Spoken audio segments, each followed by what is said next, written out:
Jennifer ദേ പുറത്തെ ബാൽക്കണിയിൽ ഒറ്റ ഇരിപ്പ. അവക്ക് ചായയും വേണ്ട, ഫുഡും വേണ്ട, ഒന്നും വേണ്ട. കഴിക്കാൻ തോന്നുന്നുണ്ടാവില്ല ആ പാവത്തിന്. പപ്പയുടെയും മമ്മിയുടെയും ഒറ്റ മോളല്ലേ. ജീവിതത്തിൽ ആദ്യമായിട്ടാണത്ര അവരടുത്തില്ലാതെ അവളുടെ പിറന്നാള് കടന്നു പോകുന്നത്. അതിന്റെ സങ്കടം കാരണം അവൾക്ക് കഴിക്കാൻ തോന്നുന്നുണ്ടാവില്ല. അവളുടെ ആഗ്രഹം സാധിച്ചു കൊടുക്കണമെന്ന് എനിക്ക് നല്ല ആഗ്രഹമുണ്ട്. പക്ഷെ ശിവൻ കൊല്ലാൻ പോലും മടിക്കാത്ത ആളാണെന്നല്ലേ അവള് തന്നെ പറയുന്നേ. പോരാത്തതിന് കൊല്ലാനും ചാകാനും മടിയില്ലാത്ത ഗുണ്ടകള് 24 മണിക്കൂറും കൂടെ ഉണ്ടാവും. അവരുടെയൊക്കെ കണ്ണു വെട്ടിച്ച് ജെനിഫറിന്റെ പാപ്പയും അമ്മയും ഇവിടെ എത്തിക്കാൻ നമ്മളെ കൊണ്ട് കഴിയോ? ഈ സംഭവത്തോടെ ഒരു കാര്യം എനിക്ക് മനസ്സിലായി. എന്ത്? ഗന്ധർവൻ എപ്പോഴും എന്റെ കൂടെ ഉണ്ടെന്ന് പറയുന്നത് വെറുതെയാ. അയാൾ എന്റെ കൂടെ ഉണ്ടെങ്കിൽ ഈ കാര്യം ഗന്ധർവനോട് പറയുന്നതിനെ കുറിച്ച് നമ്മൾ സംസാരിച്ചത് അയാൾ കേട്ടിട്ടുണ്ടാവില്ലേ? അയാളും നമ്മളെ സഹായിച്ചില്ലല്ലോ. ഈ കാര്യം അയാൾ അറിഞ്ഞിട്ട് പോലും ഉണ്ടാവില്ല.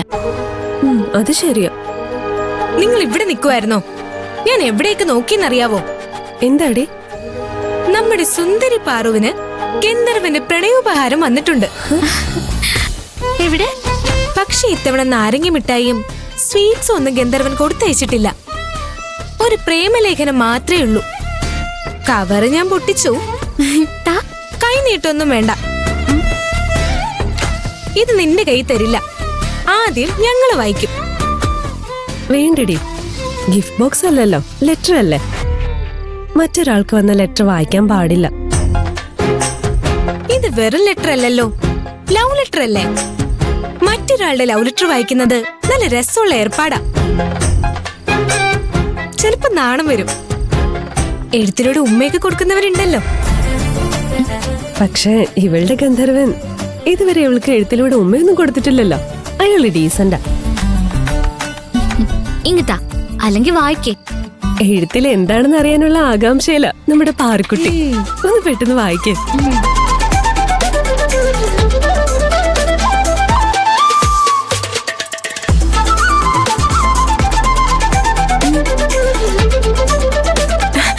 എനിക്കിത് വിശ്വസിക്കാൻ കഴിയുന്നില്ല. എന്താടി? ഇവളെ പ്രേമിക്കുന്ന ഗന്ധർവൻ ശരിക്കും ഗന്ധർവനാണെന്നാ എനിക്ക് തോന്നുന്നത്. നിനക്കെന്താ ഇപ്പൊ അങ്ങനെ തോന്നുക? വായിച്ചു നോക്ക്.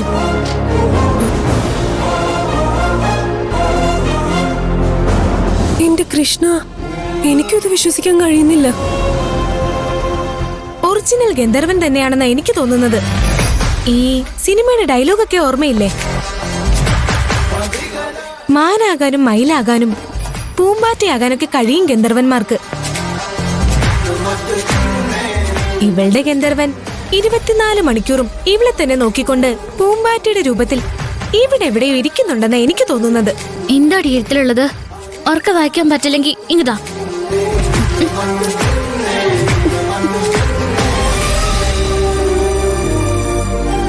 എന്റെ പാറുവിന് നീ ആവശ്യപ്പെടാതെ തന്നെ നിന്നെ സഹായിക്കുന്ന ഈ ഗന്ധർവന് നീ ഒരാവശ്യം പറഞ്ഞാ കേൾക്കാതിരിക്കാൻ പറ്റുമോ? കൂട്ടുകാരിയുടെ സങ്കടം തീർത്തു കൊടുക്കാൻ നിന്റെ കൂടെ ഞാനുണ്ടാവും. നാളെ നിന്റെ കൂട്ടുകാരി അവളുടെ അച്ഛന്റെയും അമ്മയുടെയും കൂടെ പിറന്നാൾ ആഘോഷിക്കും. അവരിവിടെ എത്തും. അവരെ ഞാനിവിടെ എത്തിക്കും. ഇതെന്റെ പാറുവിന് ഞാൻ നൽകുന്ന വാക്ക, ഞാൻ നൽകുന്ന പ്രണയ സമ്മാനം. ഗന്ധർവൻ സഹായിച്ച ജെനിഫറിന്റെ ബർത്ത്ഡേ ആഘോഷിക്കാൻ കഴിയുമെന്ന് നമ്മൾ തമ്മിലല്ലേ പറഞ്ഞത്? അതോ ഇവിടെ വെച്ച്? അതെങ്ങനെയാ അയാൾ അറിഞ്ഞത്?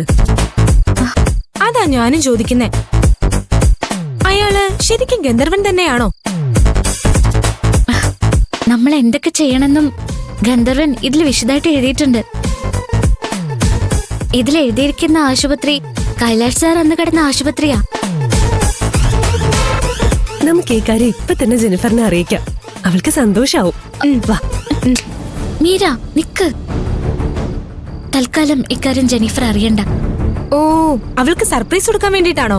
അത് മാത്രല്ല, നമ്മൾ ഇക്കാര്യം അവളോട് പറഞ്ഞാൽ അത് സത്യമാണോന്നറിയാൻ അവൾ അവളുടെ പപ്പയും മമ്മിയും വിളിക്കും. ശിവന്റെ ഗുണ്ടകള് 24 മണിക്കൂറും അവരുടെ കൂടെ തന്നെയല്ലേ. അവർക്ക് എന്തെങ്കിലും സൂചന കിട്ടിയാൽ പിറന്നാൾ ആഘോഷം മുടങ്ങും. ആഘോഷം മുടങ്ങുന്ന മാത്രല്ല, പപ്പയുടെയും മമ്മിയുടെയും കൂടെ ശിവനും ഗുണ്ടകളും ഇവിടെ എത്താനും സാധ്യതയുണ്ട്. ആ, അത് ശരിയാ. തൽക്കാലം നമ്മൾ ഈ കാര്യം ഭൂമിക മാഡത്തെ മാത്രം അറിയിച്ചാ മതി. എഴുത്തില് പറഞ്ഞിരിക്കുന്ന ആശുപത്രിയില് നമ്മൾ എപ്പോഴാ പോണ്ടത്? വെളുപ്പിനെ എത്തണമെന്നാ ഇതിൽ എഴുതിയിരിക്കുന്നത്. നിങ്ങൾ വരണ്ട, നിങ്ങൾ ഇവിടുത്തെ കാര്യങ്ങൾ നോക്കിയാൽ മതി. നീ ഒറ്റയ്ക്ക് പോവാനോ? അത് വേണ്ട, അത് അപകടോ.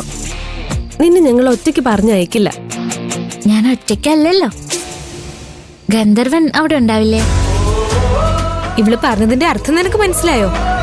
നമ്മള് സ്വർഗത്തിലെ കട്ടുറും ഭാഗമെന്ന്. നടക്കട്ടെ നടക്കട്ടെ.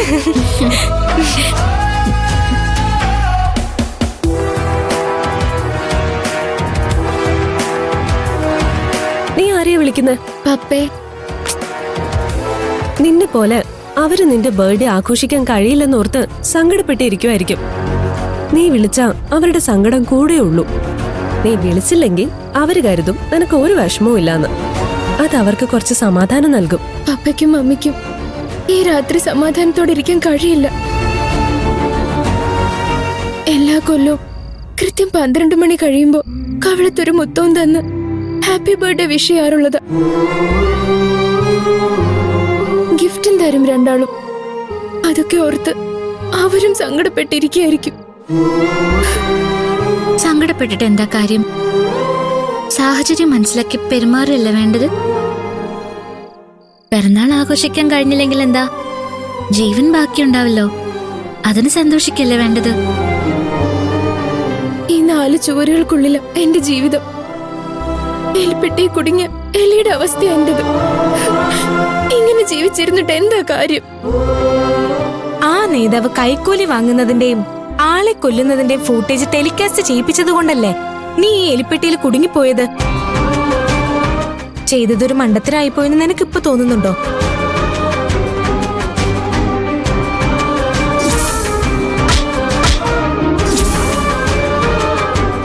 ഒരിക്കലുമില്ല. ആ പെരുങ്കള്ളന്റെ തനിനിറം വെളിച്ചത്ത് കൊണ്ടുവരാൻ കഴിഞ്ഞതില് എനിക്ക് സന്തോഷമേ ഉള്ളൂ. പക്ഷെ നീ ചെയ്ത ഏറ്റവും വലിയ കാര്യം അത്. നിന്റെ സ്ഥാനത്ത് വേറെ ആരെങ്കിലും ആയിരുന്നെങ്കിൽ അവരുടെ ഭീഷണിക്ക് വഴങ്ങി അവര് തരുന്നതും വാങ്ങി സുഖമായിട്ട് കഴിയുമായിരുന്നു. ഇന്ന് നിനക്ക് നഷ്ടപ്പെടുന്ന ചെറിയ ചെറിയ സന്തോഷങ്ങൾക്ക് പകരമായി നാളെ ദൈവം നിനക്ക് വലിയ സന്തോഷം തരും. നീ നോക്കിക്കോ. പാറു പറഞ്ഞത് അതിന്റെ ശരി. വലിയ വലിയ സന്തോഷങ്ങൾ ലഭിക്കണമെങ്കിൽ ചെറിയ ചെറിയ സങ്കടങ്ങൾ സഹിക്കണം. ദേ, കൂടുതലൊന്നും ഓർക്കാതെ നീ കിടക്കാൻ നോക്ക്. ഞാനും കിടക്കാൻ പോവാ. എന്റെ ഒരു ഫ്രണ്ട് നാളെ വെളുപ്പിനുള്ള ഫ്ലൈറ്റിന് US പോവാ. എനിക്ക് അവളുടെ കൂടെ എയർപോർട്ടിലോട്ടൊന്ന് പോണം. എനിക്ക് നാളെ വെളുപ്പിനെ പോണം. കൊറേ ജോലി ബാക്കി വെച്ചിട്ടാ ഞാനിന്ന് കമ്പനിയിൽ നിന്ന് ഇറങ്ങിയത്. കരുനാഗം വരുന്നതിന് മുൻപ് അതെല്ലാം തീർത്തില്ലെങ്കിൽ അയാളുടെ വായിലിരിക്കുന്നത് മുഴുവൻ ഞാൻ കേൾക്കേണ്ടി വരും. ഞാനും വെളുപ്പിന് എഴുന്നേൽക്കും. ക്ഷേത്രത്തിൽ പോയിട്ട് കുറച്ച് ദിവസമായി. നാളെയെങ്കിലും പോണം. വാ കിടക്കാം. ദാ.